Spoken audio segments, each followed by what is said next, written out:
BRS working president KTR డాలాస్లో మొన్న విజయవంతంగా BRS party రజతోత్సవాన్ని అలాగే రాష్ట్ర ఆవిర్భావ దినోత్సవాన్ని వైభవంగా నిర్వహించగలిగారు. అట్ ది సేమ్ టైం డాలాస్లో టూర్ కొనసాగుతుంది. ఐటీ కంపెనీల యాజమాన్యాలతో ప్రతినిధులతో నిన్న కేటీఆర్ సమావేశమయ్యారు. పెట్టుబడులతో రండి పుట్టిన గడ్డకి పుట్టిన గడ్డపైన పెట్టుబడులు పెట్టినట్టు వారు సూచించారు. రైట్ నరసింహారెడ్డి గారు, సో ఐటీ కంపెనీల విషయంలో ఐటీని ఆకర్షించే విషయంలో బీఆర్ఎస్ ప్రభుత్వ హయాంలో ఎటువంటి పాలసీలు అవలంబించాయో కేటీఆర్ గారు వారే చెప్పడం కాదు, వారే కేటీఆర్ గారు చెప్తున్నారు. సో అంత అద్భుతంగా ఐటీని పురోగమించి చేయగలిగిందని. సో ఇవాళ ఇదే స్ఫూర్తిని కొనసాగించే విధంగా పెట్టుబడులతో రండి అంటూ కూడా వారు మంత్రి హోదాలో లేకపోయినా కూడా ఆహ్వానిస్తూ ఉన్నారు. కేటీఆర్ గారి అమెరికా పర్యటన కావచ్చు, యూకే పర్యటన కావచ్చు, ముఖ్యంగా అమెరికా పర్యటనలో మన డల్లాస్లో జరిగిన రజతోత్సవాలు కానీ తెలంగాణ ఫార్మేషన్ డే కానీ కేటీఆర్ గారు మాట్లాడిన అద్భుతమైన ప్రసంగం. అక్కడ ఉన్న వాళ్ళని ఆ హాలు పర్మిట్ 6,000 మంది ఉంటే బయట ఇంకో దరిదాపు 6,000-7,000 మంది బయట పర్మిషన్ ఇవ్వలేదు, బయట కూడా వెయిట్ చేసినారు. అంటే అధికారం పోయింది కానీ అభిమానం ఇంకా తగ్గలేదు అనడానికి నిదర్శనం కేటీఆర్ గారికి మొన్న వచ్చిన అద్భుతమైన స్పందన. ఎన్ఆర్ఐలు అందరు కూడా ఇవాళ ఇక్కడ పుట్టిన బిడ్డలే కదండి వాళ్ళు. ఒక రైతు కుటుంబం నుంచి పుట్టిన బిడ్డ ఆడుంటే ఇక రైతు బంధు వస్తుందా రావట్లేదని ఆయనకు కూడా తెలుసు. ఒక ఐటీ ఉద్యోగి అక్కడ ఒక కంపెనీలో పనిచేసి ఆయన కంపెనీ పెట్టి నడిపేట వాళ్ళందరూ కూడా తెలంగాణ రాష్ట్రంలో ఏం జరుగుతుందని. ఇంకొకటి కేటీఆర్ గారి ప్రసంగంలో చాలా ఇంటిగ్రిటీతో మాట్లాడినటానికి ఒక ఉదాహరణ ఏంటంటే భారతదేశం గురించి చెప్పిండు ఆయన. తెలంగాణ రాష్ట్రం గురించి చెప్పిండు, భారతదేశంలో పెట్టుబడులు పెట్టండి అన్నారు. నా దేశానికి రండి, మీరు మాతృభూమి రుణము తీర్చుకోండి అన్నారు, కన్నగడ్డ రుణం తీర్చుకోండి అన్నాడు. తెలంగాణ ఫస్ట్ ఇండియా నెక్స్ట్ అన్నట్టుగా మాట్లాడినాడు. ఈరోజు కూడా జరుగుతాయి. నిన్న జరిగిన సమావేశం పెట్టుబడులకు సంబంధించి తెలంగాణ రాష్ట్రంలో కేటీఆర్ గారు ఐటీ మినిస్టర్ ఉన్న తర్వాత ఇక్కడ సిరిసిల్ల నుంచి అక్కడ సిలికాన్ వరకు కూడా వారు చేసిన అంటే ఒక ఏమంటారు మల్టీ డైమెన్షనల్ పర్సనాలిటీ కేటీఆర్. ఒక డైనమిక్గా ఒక యూత్కి ఇవాళ ఒక డైనమిక్ ఐకాన్గా నిలబడ్డాడు కేటీఆర్ గారు. ఇవాళ 3 లక్షల ఉద్యోగాలు హైదరాబాద్లో ఉంటే 9 లక్షల ఉద్యోగాలు అయినాయి. 52,000 కోట్ల ఎగుమతులు ఉంటే ఐటీకి ఇలా 2,65,000 కోట్ల ఎగుమతులకు తీసుకురాగలిగినారు. పీయూష్ గోయల్ ఒక సందర్భంగా అన్నాడు, ఇక్కడ మెట్రో ఓపెనింగ్కి వచ్చిన మెట్రో దానికి సంబంధించి వచ్చినప్పుడు ఒకసారి పీయూష్ గోయల్ డైరెక్ట్గా మీటింగ్లో తర్వాత జరిగిన మీటింగ్లో అన్నాడు ఆయన, కేటీఆర్ నువ్వు ఒక తెలంగాణకే అంబాసిడర్ అయితే ఎట్లా, నువ్వు భారతదేశానికి అంబాసిడర్ కావాలి ఐటీ కంపెనీలకు సంబంధించి అని ప్రశంసించండి పీయూష్ గోయల్ గారు. అంటే డైరెక్ట్గా మల్టీనేషనల్ కంపెనీల సీఈఓలు భారత ఐటీ మంత్రితో మాట్లాడతారు.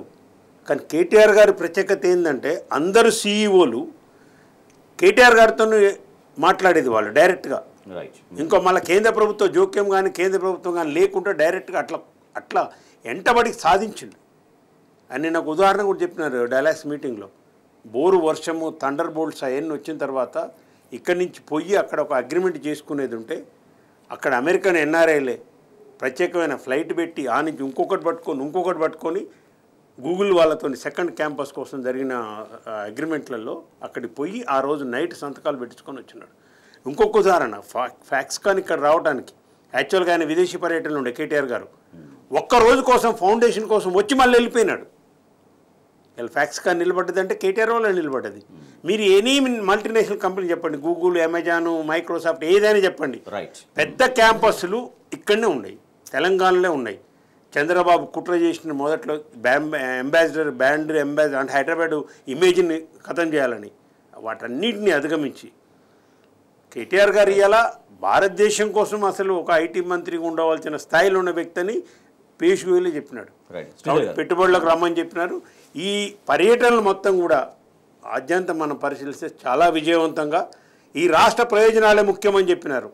కేసీఆర్ గారి ఆధ్వర్యంలో కేసీఆర్ గారి నాయకత్వంలోనే తెలంగాణ అభివృద్ధి అయిద్దని మరొకసారి రుజువు కాబోతుంది 3 సంవత్సరాలని కూడా చెప్పినారు. రైట్ శ్రీధర్ గారు, ఇండియా ఫస్ట్ తెలంగాణ ఫస్ట్ పొజిషన్లో ఉన్న మా విజన్ తెలంగాణ వైపే అనేది నా కేటీఆర్ గారు ఇస్తున్నటువంటి మెసేజెస్ మనం చూస్తున్నాం.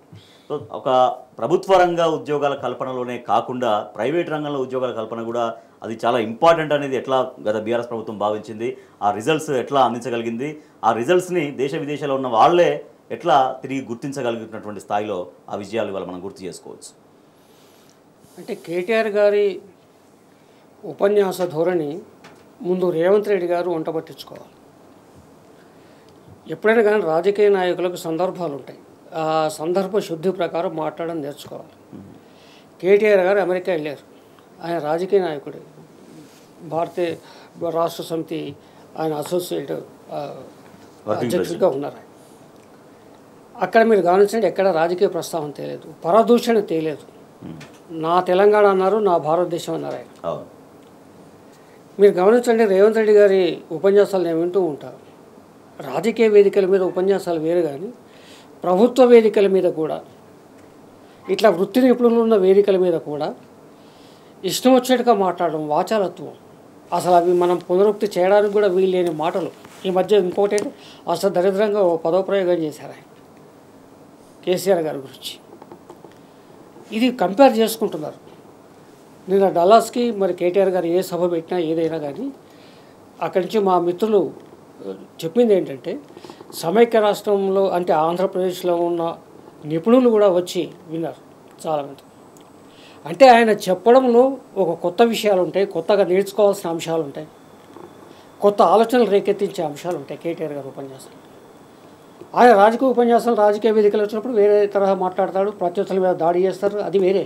కానీ సందర్భం ఏది, వేదిక ఏదైనా ఒక విచక్షణ 100% ఉన్న వ్యక్తి కేటీఆర్ గారు.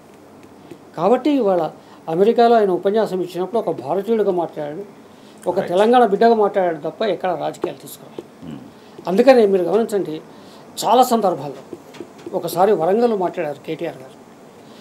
అది ఎంతగా పాపులర్ అయిందంటే ఆ వీడియో, అంటే ఒక సామాన్యుడు నేనేం చేయాలి, నాకేం పాల్పోవట్లేదన్న వ్యక్తికి కూడా ఒక ఉత్తేజాన్ని కలిగించి, ప్రేరణ కలిగించి ముందుకు నడిపే ఒక అద్భుతమైన ఉపన్యాసం ఇచ్చారు ఆయన. ఇలాంటివి చాలా ఉన్నాయి. కాబట్టి వాళ్ళ ప్రపంచమంతా కూడా కేటీఆర్ గారిని ఆహ్వానిస్తుంది, ఆయన ఉపన్యాసాలు వినాలనుకుంటుంది, ఆయన దిశానిర్దేశాన్ని పాటించాలనుకుంటుంది.